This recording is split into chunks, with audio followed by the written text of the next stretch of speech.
Hello, everyone. This is Debra Richardson, and today I am putting the AP in Happy, where accounts payable teams are empowered to protect the vendor master file from fraud. This podcast will give a voice to accounts payable team members by talking about the growing reality of cyber attacks in their world and which vendor setup and vendor management techniques they can apply to protect the vendor master file from fraud. Need training? Visit the Vendor Process Training Center to enroll in your choice of weekly live and on demand training sessions. Plus, get access to vendor setup form templates and reference tools that will help you and your team avoid fraud, fines, and bad vendor data. So, sign up for a free account to get access to free training sessions, vendor process FAQs, and a resource library with information you need to manage your vendor master file. Visit training.debrarrichardson.com today. The link will be in the show notes. World Password Day is the first Thursday in May every year. Now, for the ultimate and not surprising advice this year from the National Cybersecurity Alliance, keep listening.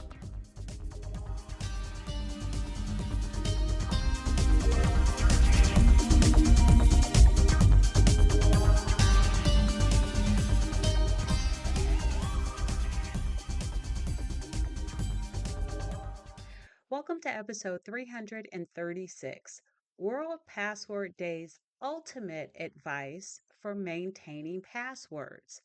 Now, this is coming from the National Cybersecurity Alliance, and if you don't know about them, they are the ones that really promote and put on various awareness campaigns for avoiding fraud, consumer fraud, business to business fraud, and they're the ones that puts on the annual Cybersecurity Awareness Month in October. And they also had a recent one, I think it was a week long one a couple weeks back, where they called it AI Fools Stay Sharp. And that was an awareness campaign on AI enabled scams and responsible AI use. And there is still, content that you can access if you go to the staysafeonline.org site. So they do a lot in the cybersecurity space. They also have an annual conference called Convene. Now, you probably won't go, but your CISOs or your information security team may go. I actually spoke there in January. I think it was a 2024, and I talked about how cybersecurity awareness training that I'm sure you guys are all familiar with is just not quite enough for the AP or vendor teams, right? Because the documents that we get, right, almost never expect them, which is the advice we typically get from cybersecurity awareness trainings. Don't open up, attachments from emails that you weren't expecting. Well, we're never kind of expecting those invoice emails or those emails with vendor supporting documentation. So I went there to, fight the cause and say, hey, it's not enough for the AP and the vendor team. And it was really nice to have that opportunity to speak to the CISOs and other info security positions so that they can understand that yes, while cybersecurity awareness training is necessary, it's just not enough, right, for our teams. But anyway, they put on or they have a lot of content related to both consumer and business fraud. And so I love that they you really embrace these opportunities to spread awareness. And so World Password Day, again, is the first Thursday in May of every year.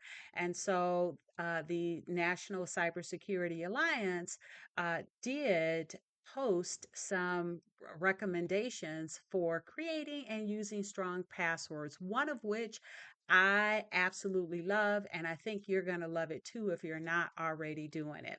So, first off, they have three different recommendations for how to create great passwords.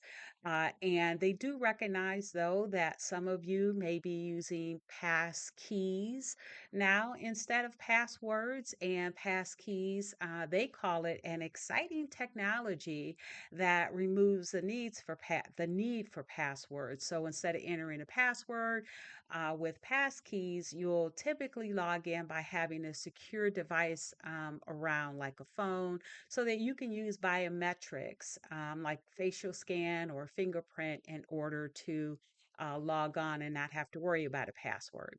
But in any event, here are the three recommendations that they give for creating a strong password.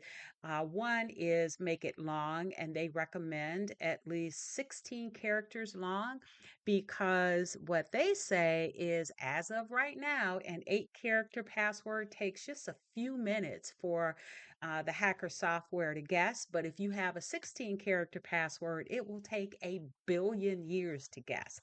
Myself, I use at least a 20-character password.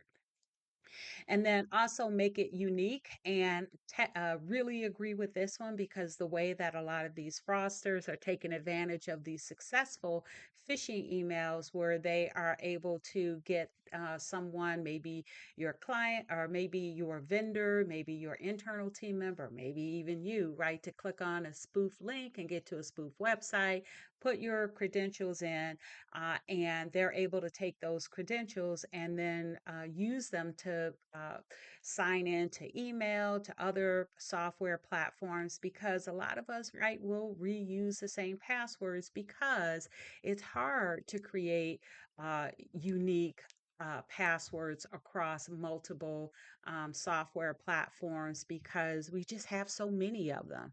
And so, having a unique password means that if a fraudster gets a hold of login credentials, they can't then go into another platform and sign in using that same password that you use for another platform that they were able to spoof and get.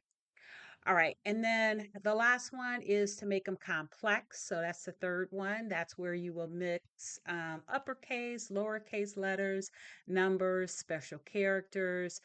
Some platforms even allow spaces. I don't think I've come across that, but some of them will allow spaces. Now, some of them will restrict certain special characters, but you'll know that because when you try to create it, it'll give you that error message. So, three things: review, make them long, at least 16 characters, make them unique, and then also make them complex. Now, an easier way to track these is to have a password manager, which I talked about that with a cybersecurity professional. His name was Casey Allen on episode, I think it was 153. It was either 151 or 153. You can take a listen to that if you like. But he talked about how a lot of companies have password managers. And all you have to do, if you didn't know that, all you have to do is kind of reach out to your IT team. And he also had other advice too for questions and conversations that you should have with your IT team.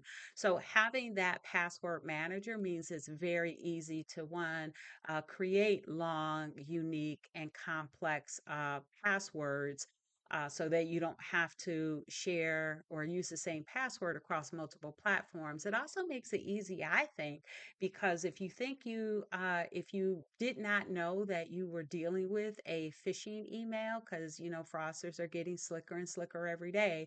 When you click that spoofing link, that again you didn't know was a spoofing link, and then you go over to sign in, if you have the password manager set up to pre-populate your username and password when you get to a site that is saved in that system, and it is a fraudulent or a spoof site, guess what? It's not going to populate. So that's a red flag that it is not that it is most likely a spoofed site. And they're just trying to get your login credentials. So that's why I like it. But as this podcast was named, let's talk about the ultimate advice that they give, which I absolutely love. And that is when you talk about how often you need to change your passwords, it should only be changed as necessary. Now, in the past, it was common practice to change passwords often. I remember when, back in the day, we used to have to change our password quarterly, and that just leads to bad password habits, right? So, we had we would use, which was bad, but we had to change too many passwords, and so we would use things like when we had to change them quarterly. I know I would use the last quarter of the month and the year, along with something like help or some other word, but it would only change that the core word would stay the same, only the quarter and the year would change. And so anybody could guess that, right? And so that was not good password habits, but that's what we did because it was too hard to remember all these passwords. And at the time, we didn't have any password managers. We had Excel spreadsheets or sticky notes, on the back of our keyboards. And so great to hear that it is no longer recommended. And that's even coming from the National Institute of Standards and Technology, or NIST, which is, right, a framework for avoiding fraud that your company may even be following. And so you only change it as necessary. So when might it be necessary? That's when you suspect unauthorized access on your account, or you receive notification of a data breach involving your account. Or I'll add another one, which I have seen, is where you get a notification that someone tried to recover your password. That's another great time or a great trigger to change your password. And maybe you've received some other things that were suspicious that made you want to change your password. Great time to do it. Can't ever be too careful. And so, but again, great news that you definitely do not need to change your password at some arbitrary recurring time frame. And I'll end this with one really bad thing that actually uh, was chalked up to be my fault, but I don't really think it was my fault, because back, in the early 90s, or late 90s, mid 90s, I don't know, some point in the 90s, but yeah, we had, computers. We did everything. It was all computerized because back in the day, sometimes depending on what company you were with, it was manual and sometimes it was computerized, or maybe a portion of it was. But in this case, all of our things were computerized, and so it was fine. But the IT teams, right, would have us change our password. Again, that was common practice back then. But this particular time, they came around at the because it was a school district, and they came around at the end of the school year, and they asked for everyone's password. And so over the summer, guess what I did? I forgot that password, right? Because it was given to the IT team, and yeah, it was summertime. And so when I came back in the fall, I had actually gotten a new job, still within the same school district, but I went back to train the person that was taking my place.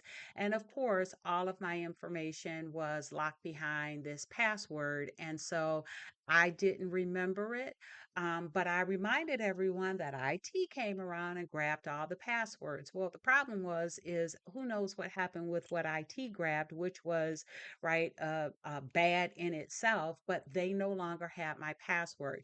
And instead of saying, well, the IT team came around to get it, let's see what we can do from them to figure out what happened to it. Instead of that happening, they just told me to, think real hard and try to remember it. Well, of course, that didn't happen. The good news is that I still remembered the password from before that because I had used it longer. And so we were able to recover everything from the year prior. And that person just had to kind of start from there. And I reminded them that, that's where I started from. So, next time you come around with passwords and ask for passwords, make sure somebody keeps them. Anyway, so again, glad that the changing the password at some, predetermined time period just cuz has gone away. And you should only change your password as needed, which is, I think, the ultimate advice. Now, if you want more information on World Password Day and creating and using strong passwords that I base this podcast on, I'm going to put the link to the National Cybersecurity Alliance page where you can get more information. All right, so that is it for today. Thanks, everyone. I hope you enjoyed the 336th episode of the Putting the AP in Happy podcast, where accounts payable teams are empowered to protect the vendor master file from fraud.